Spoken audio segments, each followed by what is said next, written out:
overtime. Have you ever been in a game like that? Never been in a game like that. It was exciting. It was loud. Offensive linemen couldn't hear me hardly, and I was just going up, and we made it all possible. And I am so proud of our guys to keep fighting on both sides of the ball, offensively and defensively.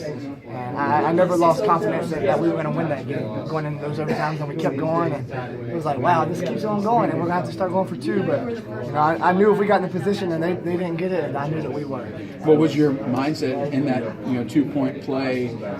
Going for it, you knew that your number was called. Were you just not going to be denied? What was going through your mind? Yeah, well, we had a sprint out pass, and I didn't want to force the ball, and I didn't want to keep playing at that point. I saw that they had a lot of guys brought over to the right side of the field, and it was my opportunity. And I just caught a glimpse of a hole, and I cut back in that hole, and I knew at that point I wasn't going to be denied. And just like last year at Pitt, I knew that there was nothing stopping me from getting in the end zone.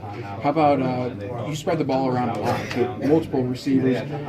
Passing game was pretty strong today. You knew that you were going to be tested coming in with pressure and the man coverage outside.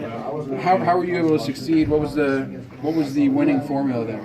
Playmakers making plays. That's what happened. You saw, just like you said, a lot of guys getting the ball in their hands tonight, and I had confidence in all those guys, and they were just making plays for me. And it's so helpful for a quarterback to be able to throw the ball up to a guy, like Max McCaffrey, Eric Snyder, Anthony Nash, John Allen. Those guys are going to catch it and make big-time plays for you. And finally, people, yes, they appreciate it being an ACC win, but can you give the people back home a sense of how tough it is to come into Lane Stadium and to come away with a win?